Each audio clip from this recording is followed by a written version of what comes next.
Welcome, everyone. We'll get started in just a minute or so.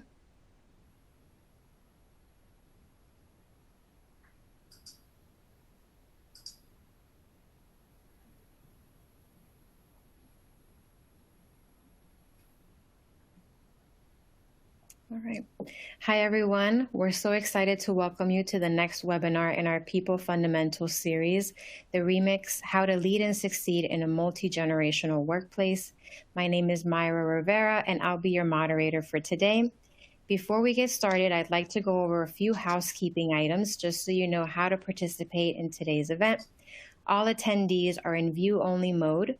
Please submit any questions for our presenters in the Ask a Question box below the screen. You may send in your questions at any time during the presentation, and the speakers will address them during the Q&A portion of the event. This webinar is being recorded, and all attendees will receive the recording and slides post-event. Please also notice the clipboard icon on the far right of the dock. This is our feedback survey. If you could take a moment to complete the survey before leaving the platform, we'd greatly appreciate it. Now, without further ado, I would like to introduce our host speaker, Jamie Aitken, our VP of HR Transformation at Betterworks. Jamie, over to you. Thanks, Myra. Hello, everyone. I'm very thrilled to be introducing our guest speaker for today, Lindsey Pollak. She's a New York Times bestseller author and one of the world's leading career and workplace experts. She was named to the 2020 Thinkers 50 Radar list, which honors global management thinkers who are shaping the future of how organizations are managed and led. Her latest book is Recalculating, Navigating the Career Through the Changing World of Work. She's also author of The Remix, How to Lead and Succeed in a Multi-Generational Workplace, as well as Becoming the Boss, New Rules for the Next Generation of Leaders, and Getting from College to Career, Your Essential Guide in Succeeding in the Real World. Lindsey's speaking audiences and consulting clients span corporations, law firms, conferences, and universities, and she's been cited in media outlets like Today, the New York Times, the Wall Street Journal, CNN, and NPR. Lindsey, we are so excited to have you with us today. Jamie, thank you for that very warm introduction. Thank you to you and Sabina and Myra and everybody at Betterworks. And thank you to everyone who is taking time out of your day to talk about this very important topic. I am so excited to present to you for about 20 minutes some of my research and findings, and then really eager to answer all of your questions. So our topic today is the remix, how to lead and succeed in today's multi-generational workplace. And here is the headline.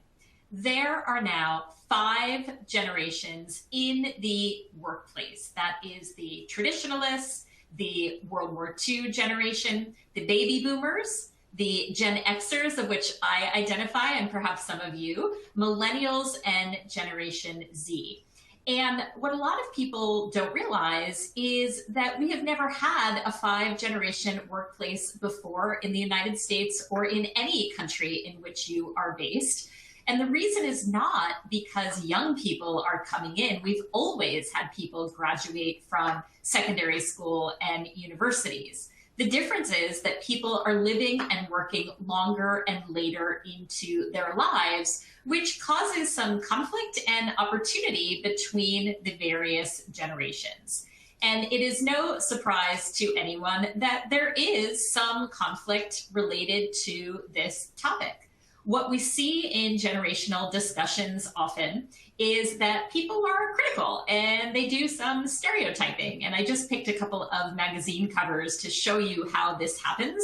If you're a baby boomer, you probably remember hearing about the generation gap between the boomers and the World War II generation before them. I, as a Gen Xer, remember that we were never going to live up to the boomers. We were slackers, and we were never going to be as hardworking as they were. Millennials have probably been the most shamed and stereotyped generation, not because we say anything about them that we haven't said about other generations, but now with this generation, we have the internet and social media to shame and stereotype them on a global basis. And we do call millennials the first global generation. And now, of course, we have Gen Z in the workplace, those about 26 years old and younger. And if you remember back to some of the very early days of the pandemic in 2020, a lot of people put the blame on young people who were still out partying and not taking the pandemic seriously. So we see this happen over and over and over and over again. The joke, of course, being on Time Magazine, because young people today probably don't consume print media, but we know what this feels like. And I want to show you just how common this is with a quotation. I see no hope for the future of our people if they are dependent on the frivolous youth of today. I'd invite you to guess which of the generations we've talked about this is referring to. I think you could make a case for any of them. Could be in this morning's Financial Times, could even be earlier, maybe the 1920s or the 1800s. And in fact, this quotation is from all the way back in the 8th century BC. We have literally been shaming young people and generational differences for all of human history. So with that grounding, my suggestion to all of you today is that we stop doing this and stop seeing generations as something to stereotype and make fun of and see as a problem to solve. I think that we need to see this generational change as an element of diversity, not as a problem to solve, but as an opportunity to optimize. And that's what we're going to do today. So I've already thrown around a lot of names. I know we have people from all around the world. Just to level set, there are different generational issues in different regions of the world. Regions like Africa, like the Middle East, like South America are trending younger. Regions like Europe and Japan are trending older. Here in the United States, the median age is about 38, which puts us right in the middle. But think about where you are based and what issues you might be facing with an aging population, a real generational mix, or perhaps a younger generation being dominant. Here in the United States, this is what the generational breakdowns look like. And a couple things that I want you to notice. It's not just about when somebody was born. You might have seen in the news or on social media that besides the very large generational groups that many of us are familiar with, like the baby boomers, the largest generation ever born into the United States, there are some people who've kind of broken away and say, I don't think these big categories apply to me. Some of you may relate to being what's called a Generation Jones, which is a much younger baby boomer, sort of on the cusp of Gen X, who said, I don't really feel like I fit in with the baby boomer title. Maybe you were born in the later 1960s, the earlier 1960s, and you don't quite feel like you got all of the goods that the baby boomers did. The name Generation Jones comes from keeping up with the Joneses. Another word you might hear is Zennial, which is someone who is a much younger Gen X or an older millennial who feels like they don't fit the stereotype of that generation. I've also heard this group referred to as geriatric millennials, in that they feel like they were not young enough to fit into that stereotype. What all of this says to me is that generational definitions are sometimes too broad, and you may or may not relate to any of these. And what's important is to think about the characteristics that are meaningful to you in the workplace, which is why I think more than when somebody was born, it's important to think about when someone first entered the workplace when we're thinking about this context. So I mentioned I'm a Gen Xer. I was born in the 70s. I grew up in the 80s. Okay. But what really influenced me is I started my career in the 1990s, the rise of email and really embracing email, the rise of Silicon Valley and technology and how that industry really dominated a lot of the discourse around work in that time. I think if you started working in the midst of the pandemic, that's going to be incredibly influential to how you see the world. So it's not just about age. It's about when you started working, what technology was on your desk, what was the gender breakdown in your industry, what was the economy looking like in that time. And finally, here in the US, I mentioned our median age is pretty average globally. We're also at this distinct moment of equal representation of 4 of the generations that are in the workplace. The boomers, Xers, millennials, and Zs are all in somewhat equal representation, around 20%. That's a real asset, and also why this topic has become so prominent today. For those of you outside of the United States, and for everyone in a unique organization, think about your red circle. What is the population of the team that you work with, and how does that breakdown look? Also mentioning that there is another generation beyond the 5 that is coming up behind us that is called Generation Alpha. We were not very creative in the demographic space. We started too late in the alphabet with X and very quickly got to Z. So Gen Alphas are the kids 9 years old and younger. And while we don't know yet how they're going to perceive work, what we do know is many of them were little kids watching their parents work from home during the pandemic, or be deemed as essential workers who had to leave in the midst of a health crisis and go to work. I think we're going to see some of the ramifications of that in the coming years. Now, I didn't want to go too far without finding out who we have here on this Betterworks webinar. So I'd like to launch a poll to ask all of you to share the generation that you identify with. I will launch the poll, and I do want to set some guidelines for this as you are typing in or voting for which generation you are. I want you to pick the generation that you feel affiliated with, which may or may not relate to your age. Maybe it's the generation that you feel deep down inside. Maybe you don't identify with a generation at all. So I will leave all of these up here just to give a little more context while you are all submitting your answers. Another marker of the Zennials is that the first video game you played was Oregon Trail, which was not exactly Minecraft or Roblox. It was a little bit more simple. If you're a Gen Jones, maybe you were a toddler or in kindergarten during Woodstock and don't feel like you relate to that generation. So I'll give you a couple more minutes. About half of you have voted so far, and then we'll take a look.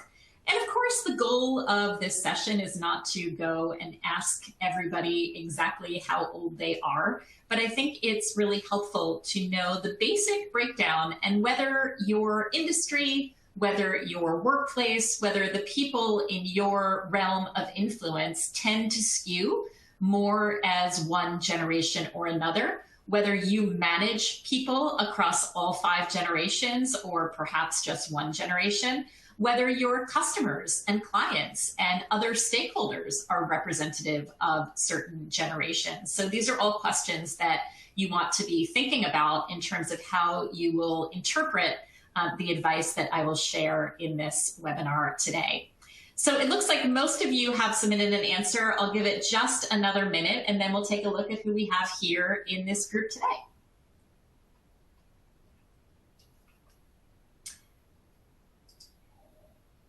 It looks like my people are in excellent attendance. 41% of us are Gen X. We've got less than 0.5% traditional, about 9% baby boomer, 5.5% of you identified as Gen Jones. A pretty big 12.5% identified as Zennial, which is somewhat of a unique distinction.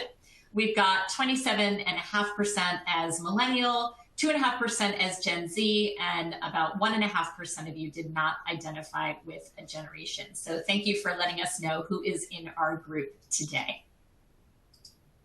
So as I mentioned, the goal today is not to go up to ask everybody you know how old they are. I also wanted to mention the important concept of intersectionality, a term coined by Kimberly Crenshaw, which is that generation is just one identity. Your race, your ethnicity, your social class, your sexual orientation, your gender, your physical abilities, religious beliefs, all of those make up who you are, and some may feel more prominent than generation. So all of this is in the context that generation is not the factor of how to relate to people. It is one factor.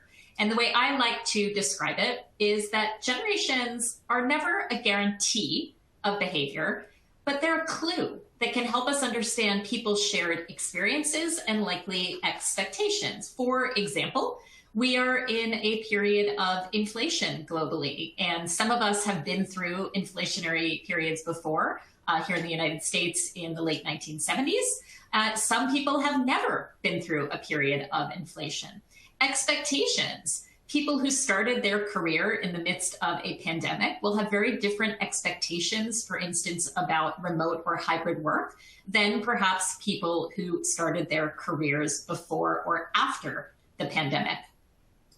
Another way that I like to think about generations is that they're somewhat different to cultural or country differences. L.P. Hartley, a British novelist, said, "The past is a different country. They do things differently there." I think you could make an argument that if you grew up in the 1950s in France, it's a different country from the 2020s in France. And you could say that about any country in the world. What this does is it takes away the belief that one generation's way of doing things is good or bad, better or worse. It's just different. And if we go to another country to do business, we understand that there are going to be some differences that we need to be aware of and adapt to. And I think that's a healthy way to think about generational interaction as well. To share some other statistics that might be helpful in how much the world has changed from one generation to the next, here is a breakdown of gender in the workplace in the United States. You can see if you started your career in the 1960s or 70s or even 80s, it was significantly male-dominated, whereas it's much closer to gender parity today. If you are in the Asia region or doing business in Asia, 100 million women have entered the workforce in that region just since the year 2000. That is a massive change in experience and expectations for that workforce. Let's look at race and ethnicity. In the United States, if you were a traditionalist or called pre-boomer in this chart, the US was about 80% white.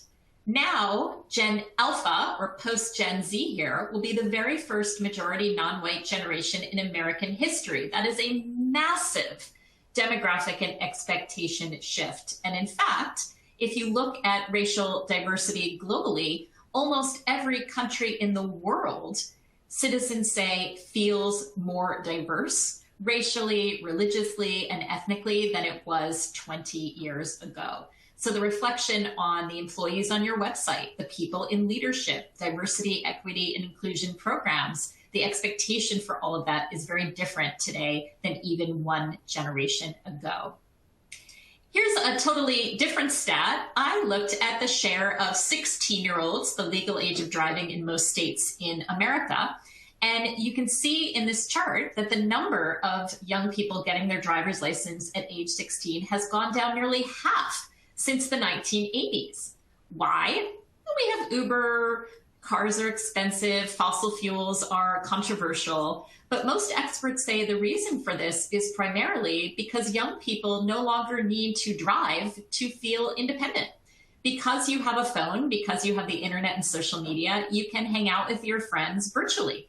You can date virtually. You can work virtually. And because of all that, one thing to think about is that young people today, primarily millennials and Gen Z, have literally spent less time face-to-face with other humans than any generation in history.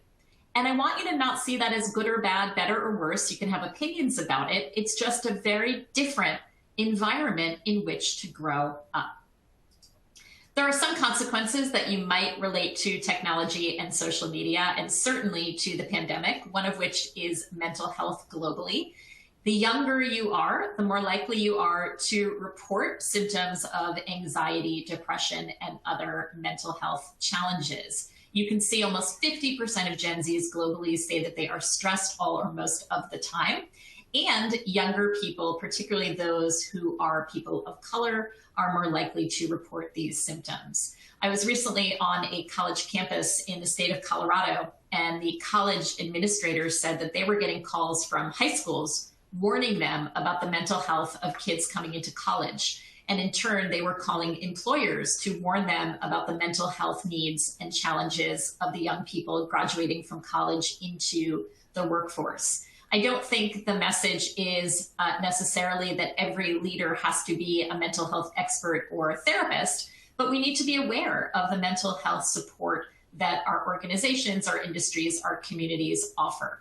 Some of this increase may be due to the fact that there is less stigma to talk about mental health today, but I think a lot of it is also related to loneliness, to lack of connection and community that was certainly exacerbated by the pandemic.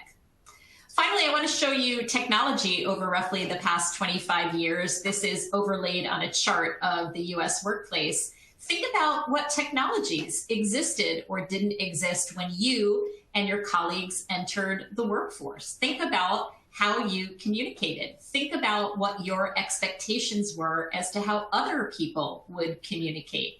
And you can see many Gen Xers have been through the experience of all of these, as have baby boomers, whereas many millennials and Gen Zs came into a workforce that already had a lot of this technology. So just to pull one example of LinkedIn, which was launched in 2003. And I welcome all of you to connect with me and of course, Betterworks on LinkedIn, and I'll share a link at the end of the presentation. It's not about learning how to use LinkedIn. To me, it's about how that site changes expectations. When I went to my first job at Working Woman magazine in 1999, I went to work, I liked it, so I went back the next day. Now, you might go to your job, like it, go home, log on to LinkedIn and say, well, Jamie's job seems a little bit cooler than mine. I don't know, Myra seemed to do something very exciting. Maybe there's something better. Maybe the grass is greener. And that fear of missing out, that feeling that there's always something else out there is a very powerful thing. So it's not necessarily that a younger person is less loyal than somebody else, but they have grown up in an environment where they've been constantly invited to see what alternatives might be. This impacts all generations, but it is the entire experience of those people younger on the spectrum. So all of these different statistics and changes over time, to me, add up to this quotation from Voltaire: common sense is not so common. I might think it's common sense to call someone to introduce myself, whereas a Gen Z might think that dropping into my DMs on Instagram is a better way to say hello. Neither one is better or worse, good or bad. It's just a different perception of what the norm might be. So now I want to give you a couple of tools to lead through this, to succeed through this. And my first suggestion is to be what is called a perennial, a term coined by Gina Pell. And Gina defines a perennial as someone who does two things. They know or share their history. They know what came before, and they keep up with the times. I'm thinking of an architect I know who learned how to design with a pencil and paper, and in the 1980s, of course, switched over to CAD design software. Now he takes it upon himself to make sure that the young architects he works with certainly are the best they can be at CAD, because that's how they design today. But he also makes sure that they understand the value and the reasons why sometimes a pencil and paper can be important. It's not one or the other, it's both. My second suggestion is the title of this presentation and my recent book, The Remix. Just like a remix song takes a classic, wonderful song and doesn't say, this song should retire, we should throw it away, it's old. No, it says this is a great song, but we could modernize it. We could change something about it with some of the new tools that we have. And I interviewed some record producers and musicians when I named my book The Remix. And one DJ told me that whenever she is DJing a wedding, which is usually a multi-generational event, she said, I often, when the dance floor is empty, play a remix, because the older people at the wedding recognize the classic element of the remix and they come and dance. And the younger people recognize the modern version and they come and dance. Everyone feels included. So my suggestion to you to embrace all generations is not to choose between how different generations react and work. It's about finding ways to mix them all together. So let's look at 3 ways to do this, and then I would love to hear your questions. Number one way to remix and be a perennial is to think about how you communicate and to be a lot more explicit and transparent. This is where most people feel generational differences the most.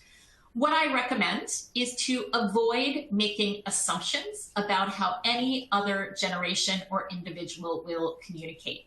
Number one, communicate about how you communicate. Instead of saying, get in touch with so-and-so, I would say, I'd like you to call her so that she can hear your voice. Or as a manager, I think it's an act of generosity to tell your employees, you know what?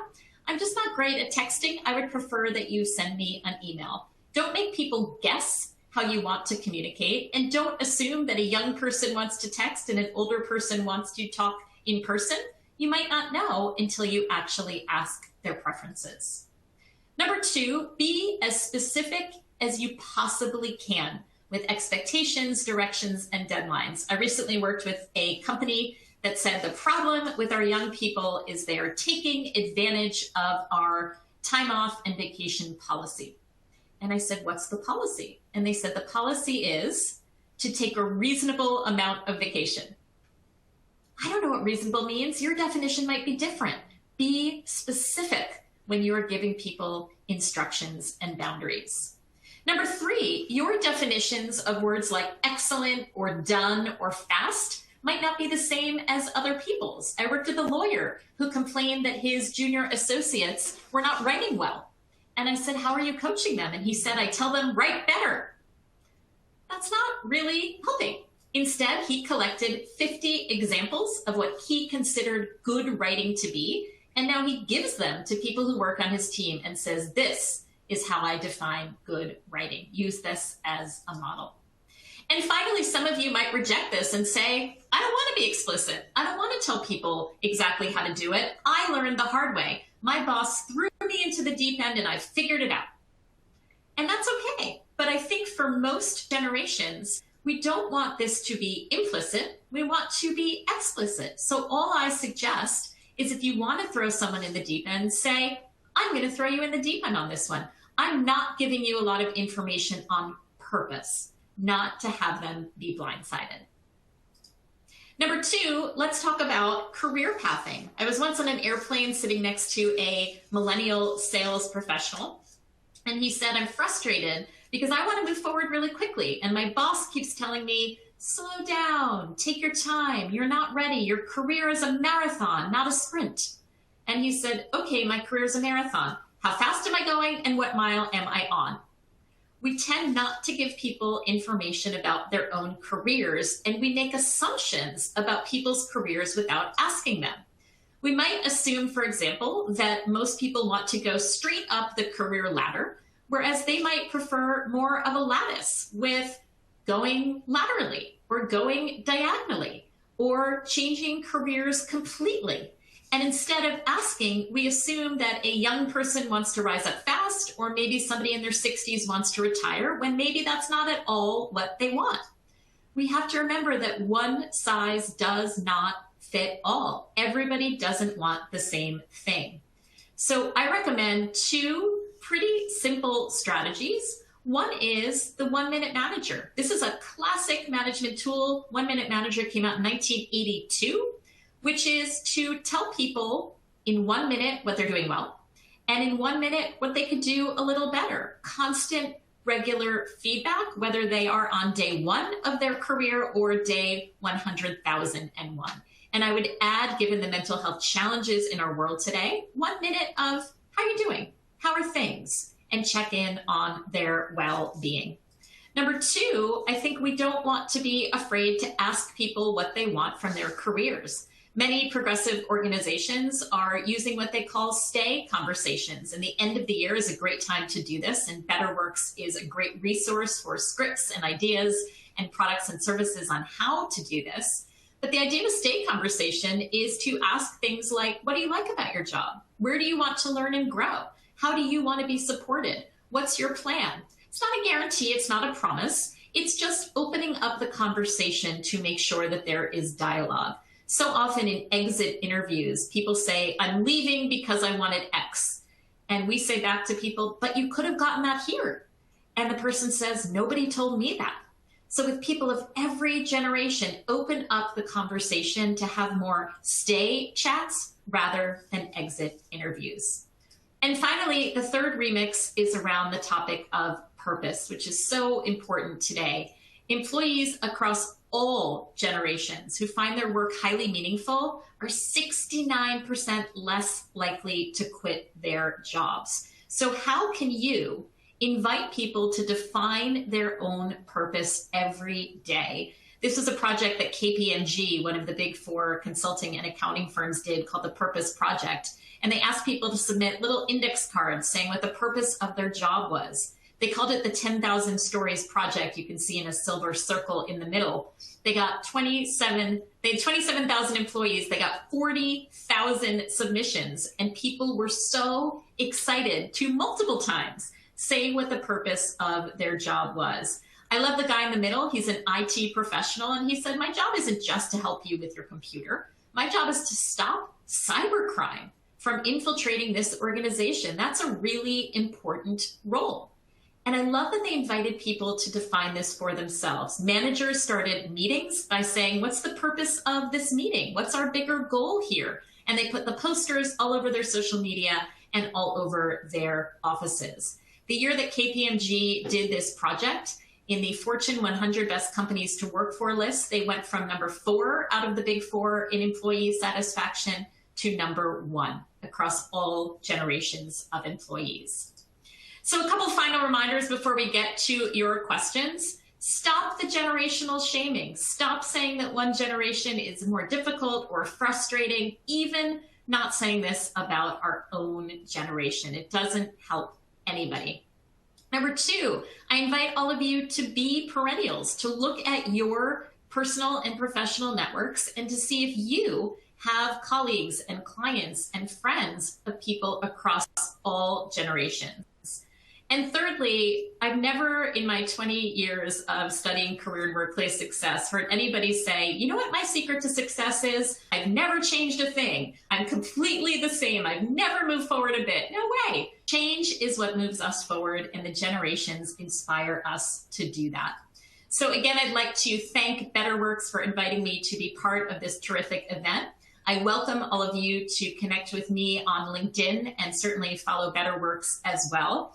And I know I talked about not stereotyping generations, but we all know a favorite of the millennials. I'd like to offer you all a trophy for participating in this generational conversation. With that, I will turn it over to Jamie. Thank you so much.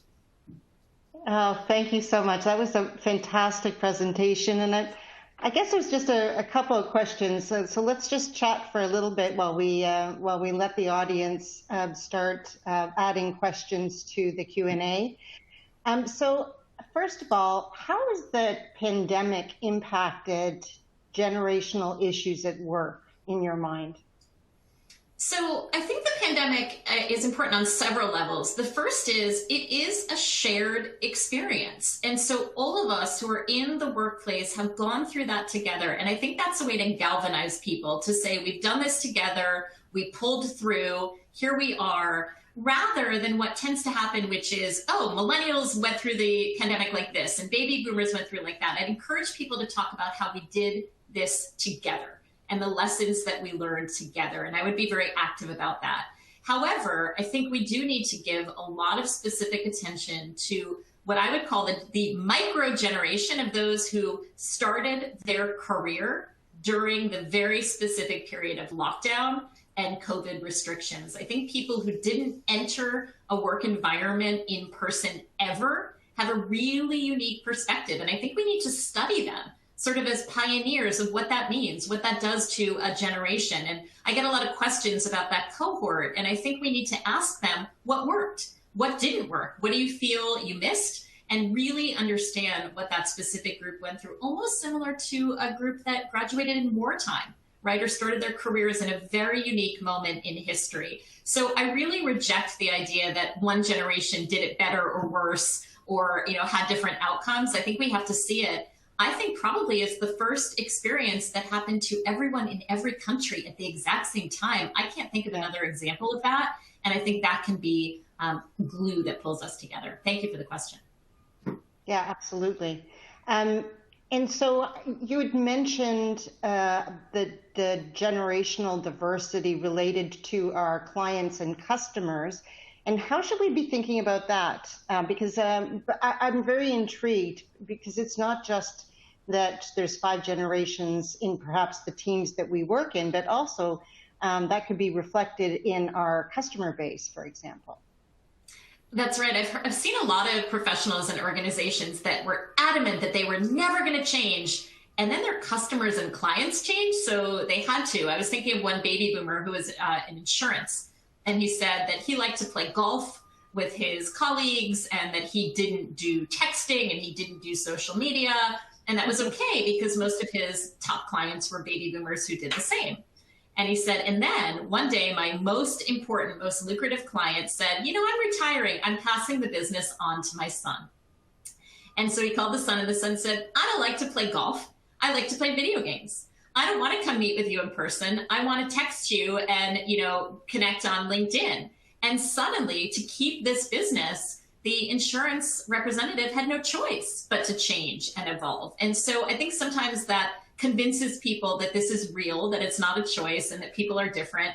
And I think that sometimes that can be the catalyst for an organization that has been resistant to change. That's yeah, it's true. It's really true. I'm having some examples pop into my head right now, but I do want to call out. Thank you so much for identifying my group. I never knew until this presentation that I was a Jen Jones, and there's something very uplifting about that, because I never ever felt associated or identifying with that particular group. So thanks particularly for that. But, you know, at Betterworks, we you know, our job is to create an environment of coaching and conversations and feedback between manager and employees. And I guess what I'm wondering is, how can managers with 5 generations in their teams, represented in their teams, how could they be using those kinds of tools to really foster authentic, not only relationships between manager and employee, but even within the team itself? So I'm a really big fan that the better we get to know people and the more we spend time together, the more a lot of these differences disappear. So I think all team meetings are incredibly important. I'm not a big fan of companies that put all of the executives together and all the junior people together. I think we need to mix. And I see this in newsrooms. I see this on construction sites. I see this in trading floors. When everybody's in the same space, even if it's virtual, you tend to learn from each other and get comfortable with each other in a way that doesn't work when we are all segregated. And I think that idea of having intentionally multi-generational committees, intentionally multi-generational meetings or trainings where everybody gets a voice to speak. It's saying that everybody is different. Some have more experience than others, but every voice is important, and doing that in an incredibly deliberate way. So maybe you have a training where every week in your team meeting, one person on the team teaches everybody about a topic that they didn't know before, and maybe the junior person teaches TikTok and a senior person teaches, you know, something more old-fashioned, or vice versa. Everybody has value, everybody has a voice, everybody is included. It's not perfect, but the more comfortable we get with people, I think the more open we are to those relationships. And again, I think every single individual needs to say, do I spend time with people of every generation? And if you don't, start to go to places where you can build those relationships and truly get to know them as humans. Absolutely. A couple of audience questions here for you. First, in larger organizations, age and generational differences are not always seen as important as other diversity identifiers. Why do you think that is? And how can we get leaders to care about this important diversity element? It's a really interesting question. I've been doing this a long time, and generational differences were not even considered under the umbrella of diversity until maybe like 5 years ago. And I think some of it is that we hadn't gotten to that point where the generations were so equally represented. We were still in a very baby boomer dominated environment. So what I saw was people started to create employee resource groups or affinity groups, just as they did with other elements of diversity. A lot of millennials and young professionals started to create those, frankly, because they had the numbers. And I think they took the model of the other groups. And many of those millennial groups have now evolved into multi-generational groups. So I think because often it's not necessarily seen as a minority group, to be one age or the other. It wasn't considered part of generations. And I think a lot of work was done by people over 50 or over 55 who felt age discrimination, who really brought it under the umbrella of diversity. And some companies are creating over 50 employee resource groups as well. So I think until we hit a certain level of equality of the generations and that diversity, it just wasn't seen as a priority. Really good acknowledgement. Thank you. Next question from the audience. These are great individual tips. What do you do when the very structures of organizations inhibit this kind of inclusivity and or based in old generationally preferred structures? It's a really big challenge, and I think we're seeing it in government structures as much as we're seeing it in companies or employers. So I think there are a couple things. One is to call it out, just as we call out other elements of structural unfairness, which is to say there have been court cases. There have been several companies that have been sued for only opening jobs up to people who are young, and that's not okay. And so number one is to litigate when necessary and call it out. Number two, I think, is to speak up and join the structural organizations that you can. I think young people should run for positions of leadership in unions and in professional associations, attend shareholder meetings, attend all hands meetings, and make their voices be heard.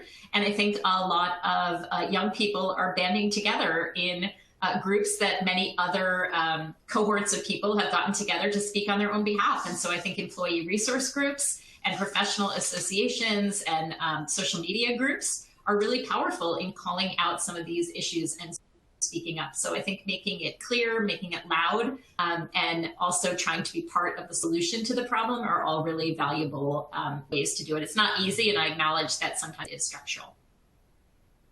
Yeah, this next question is somewhat related, but slightly different. How do you build buy-in to leveraging generational differences in your workplace versus the new generations entering, needing to assimilate to what's worked in the past? One of my not favorite sayings. It's all this way we've always done things here.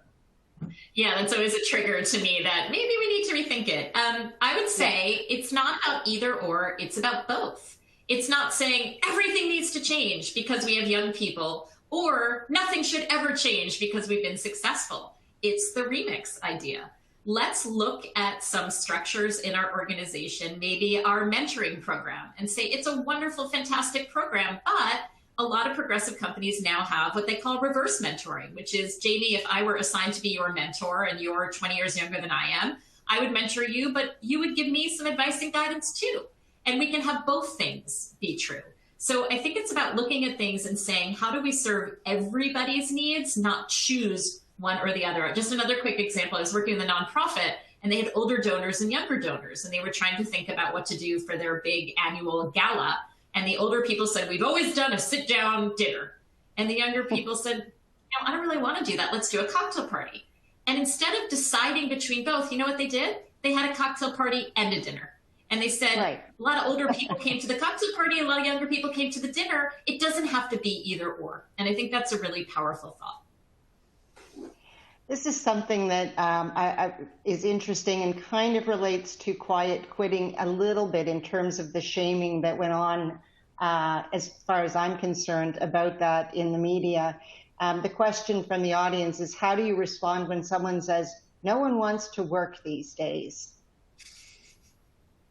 I would add the little phrase, nobody wants to work the way we worked before COVID. Nobody wants to feel that we did not just go through a 2.5-year global saga. I'm very worried that people are not acknowledging what has happened in the world and that not everybody had the same COVID. Not everybody had the same experience. Some people went through trauma. Millions of people died. Some people were very lonely. Other people were desperate to be alone and found that this was how they worked the best. And so I think we have to realize that just like coming out of a war or coming out of a massive event, it's going to take a lot of untangling to figure out what this is about. And so some people want to say things changed for me during the pandemic. And it's not I don't want to work, it's I don't want to go back to exactly how things were. Some people do, but a lot don't. And I think that's oversimplifying to say that it's about people not working. I look out my window in New York and I see millions of people doing their jobs every day. Yeah, I would agree with you.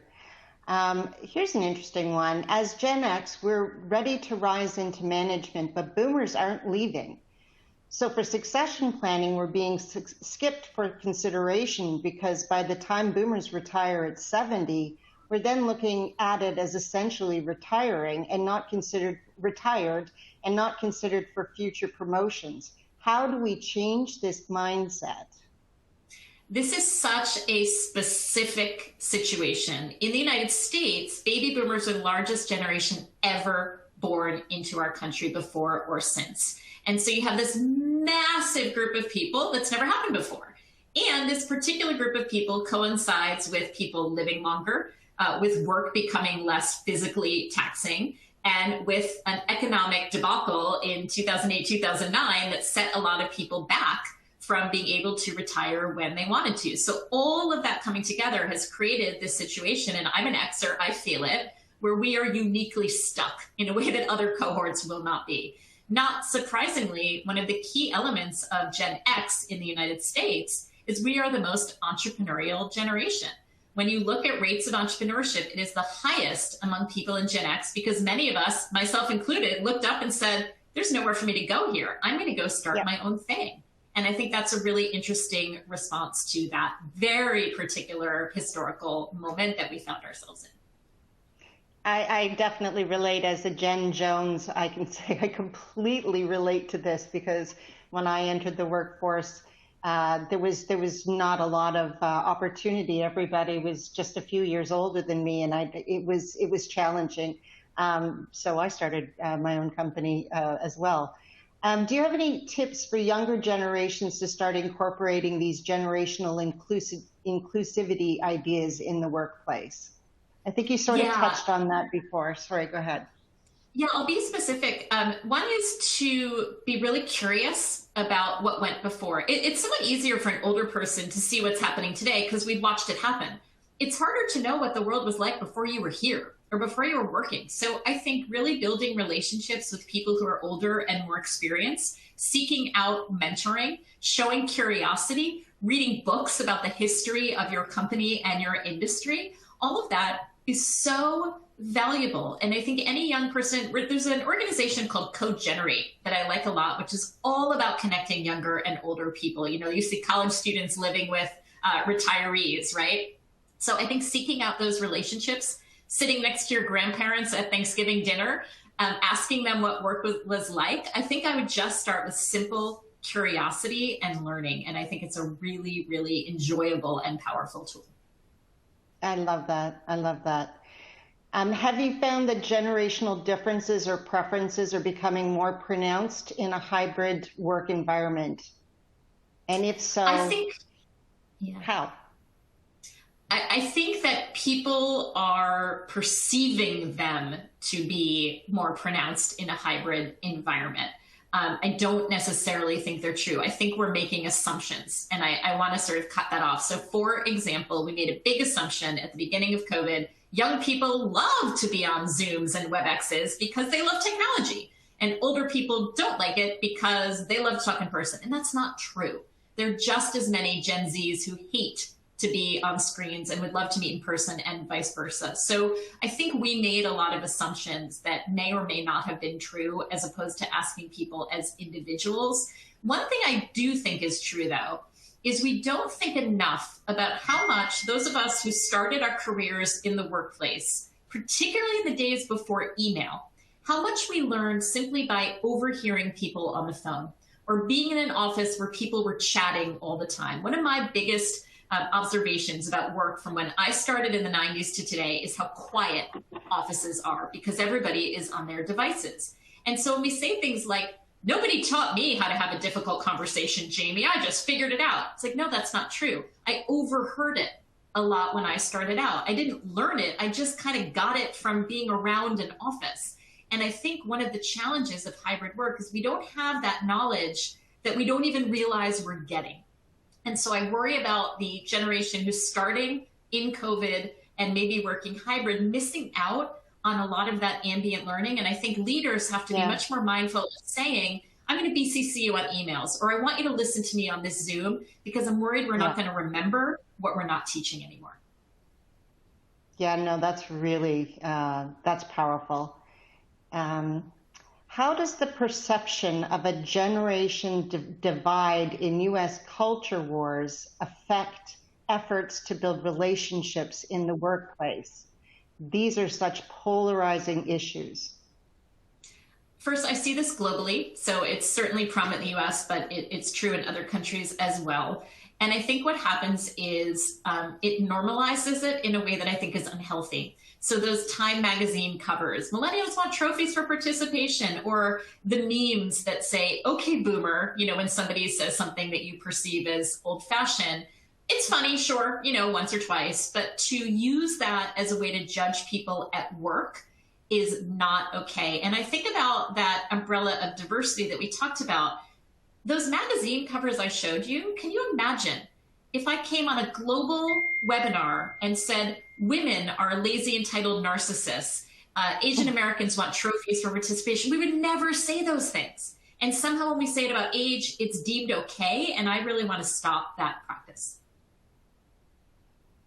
So I'm curious, just, you know, as it relates to your previous comments on the last question, what's some of the best advice professionally that you've received in your career, and some of the worst, as it relates to the notion of you know, coaching and that ambient learning that you were talking about?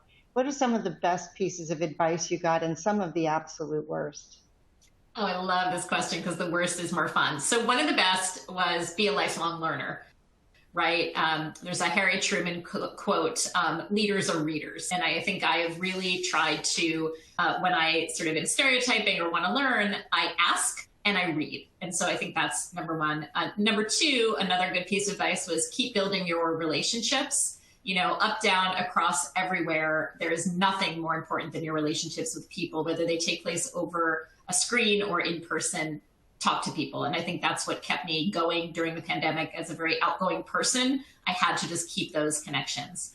On the worst front, I think the worst advice is the vague advice. And I remember there was a woman who was a very prominent CEO of a media company, and I got a connection to her. I was in my 20s and I was thinking, like, this is going to be the moment when I get advice from this absolute god of our industry.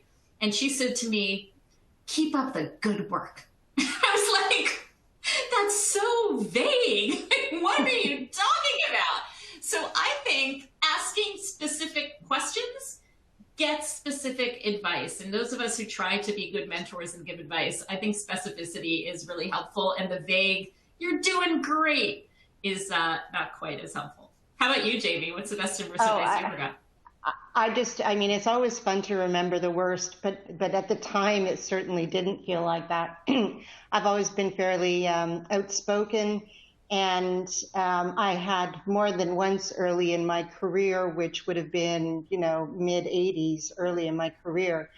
I was coached to not talk quite so much in meetings, and, you know, maybe choose to voice opinions once or twice, but certainly to try and hide my opinions as much as possible, which I just can't even imagine how that person felt that was an appropriate coaching moment.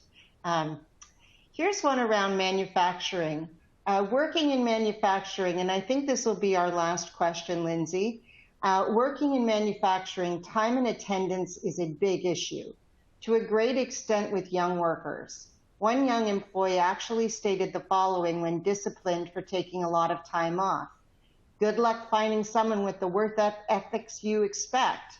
Coming in on time and working a full shift is a central work ethic for manufacturing, as it directly affects production expectations.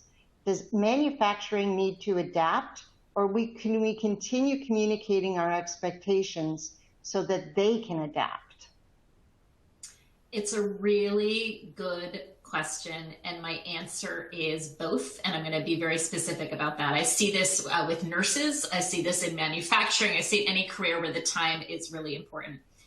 there's some middle ground between we have to do it exactly how we've always done it and we have to change everything and give up all of our morals, right? There's a lot in between those two things. For example, the 12-hour shift just may not work anymore. And you might need to have some 12-hour shifts for people who like that, but some 6-hour shifts and some 10-hour shifts, right? So it's about finding different options as opposed to our way or absolutely nothing works. And just a quick anecdote, you see this a lot in sports where coaches say, I always yelled at my players, and like, this is football. I yell at my players. We have team meetings. We run them until they throw up. And the players are pushing back and saying, that doesn't motivate me. And the question is, and in football, it's easy, or sports, are you winning or not? And if you're losing because you're pushing people to do something they don't want to do, nobody's happy. And so a lot of sports coaches are saying, if we want to win, we have to adapt. Now, you still have to show up. You still have to do the drills. You still have to respect your player. There are things that we never change. But are there some things where maybe we can change around the edges? And I think things like schedules, maybe being on time is non-negotiable, but having a shorter shift is negotiable. So I look at the ways to change boundaries around the edges and decide what is constant and where you might be a little bit flexible. But that idea of black and white, good or bad, right or wrong, I think we have to get away from that thinking. Yeah, I absolutely agree. Well, I wanted to thank you very much. This has been an incredibly insightful hour. Fantastic presentation, amazing content. And I'll now pass the torch over to Myra to wrap things up. Thank you, Lindsey. Wonderful. Well, thank you so much, Lindsey and Jamie, for joining us today. On behalf of Betterworks and our presenters, we would like to thank you all for attending today's webinar, The Remix, How to Lead and Succeed in a Multi-Generational Workplace. As a reminder, please take a moment to select the clipboard icon in the dock and complete our feedback survey before leaving the platform. And lastly, we would love to invite you all to our Make Work Better Summit on Wednesday, November 16th. We'll have a dynamic program of keynote speakers and expert panelists ready to share practical steps you can take to improve the experience of work for everyone. Click the link below this screen to register. We hope to see you there. Thanks again and have a great rest of your day.